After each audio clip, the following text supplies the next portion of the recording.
ये किताब इसलिए नहीं पढ़नी चाहिए कि इसको पढ़कर आप साइबर क्राइम के जो मामले हैं उनको सुलझा लेंगे।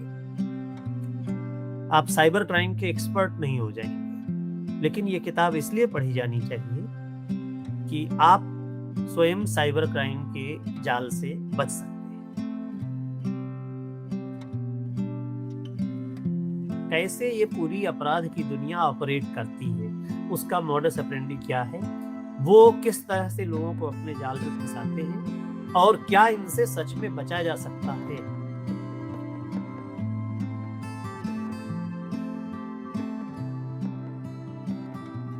नमस्कार, मैं हूँ अवधेश और नई धारा समीक्षा के इस अंक में आपका बहुत-बहुत स्वागत है।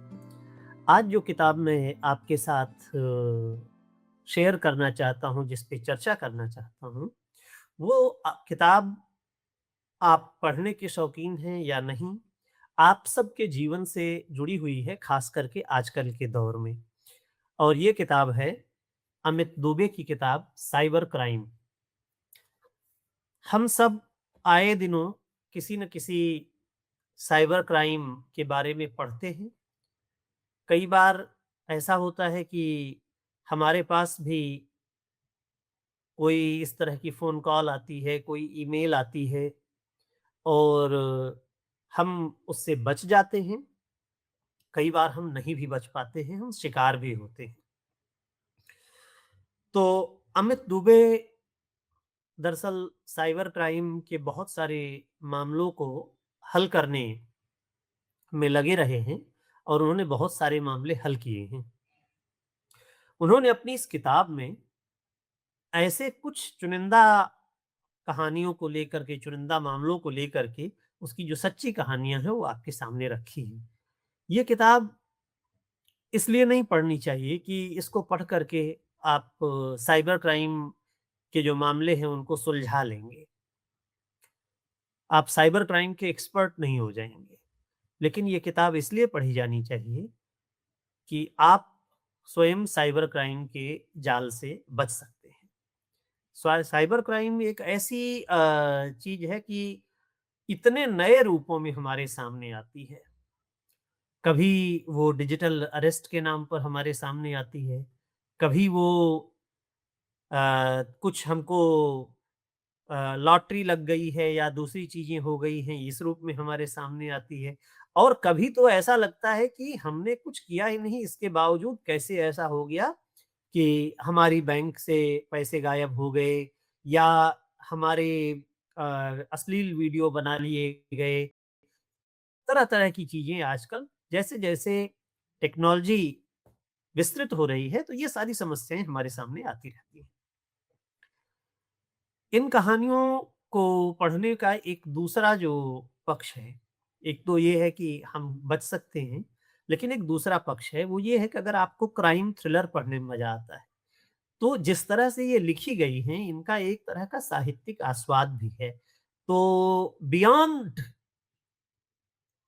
सेल्फ डिफेंस या आत्मरक्षा अगर कहा जाए, उसके अलावा भी अगर आप इन कहानियों को देखना चाहेंगे, तो देख सकते हैं, ये बहुत ही दिलचस्प कहानियाँ हैं। जैसे ऐसी कहानी भी है कि किसी की एक कार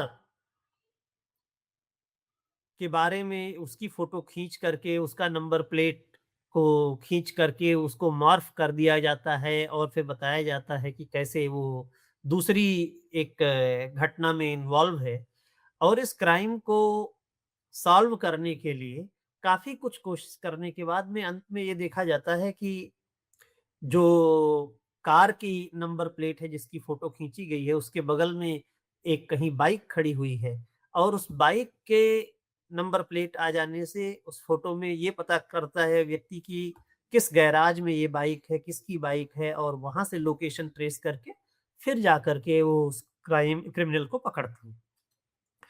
इसी तरह से एक घटना है जिसमें कि एक व्यक्ति के अकाउंट से बहुत सारे पैसे एक स्पाईवेयर के ज़रिए साफ़ कर लिए जाते हैं और उसमें होता ये है कि उस व्यक्ति का जो पोता है, को उसके एक दोस्त ने ये कहा था कि जा कर के अपने ग्रैंडफ़ादर के फ़ोन में ये चीज़ें अगर आप कर दोगे, ऐसे करोगे तो आपको हम इतना पैसा देंगे और उतना छोटे से पैसे के ₹1500 के लालच में वो छोटा बच्चा ही है, बहुत बड़ा नहीं, छठी 7वीं क्लास में पढ़ता है। वो जाता है और अपने बाबा के फ़ोन में वो उस तरह से कर देता है सेटिंग और उसके बाद वहाँ से सारे पासवर्ड, सारी की सारी चीज़ें वो चली जाती हैं हैकर्स के पास में और वो ओटीपी के ज़रिए पैसे निकाल लेते हैं। इस तरह की जो कहानियाँ हम आए दिन सुनते रहते हैं, एक जगह, दूसरी जगह, तीसरी जगह हो रहा है और नए-नए रूपों में हो रहा है। उन सारे रूपों को पकड़ना या जैसे बीच में जामताड़ा करके एक जो वेब सीरीज़ बनी, इस तरह के फ़ोन कॉल के फ्रॉड्स को लेकर के, उसमें भी बहुत सारे पक्ष ऐसे हैं जो कि अनदेखे किए जाते हैं। ये किताब उन तमाम पक्षों को जो साइबर क्राइम से जुड़ी हुई हैं, हमारे सामने रखती है। तो मैं तो कहूँगा कि ये किताब बहुत 1-2 घंटे, 3 घंटे में पढ़ ली जा सकने वाली किताब है।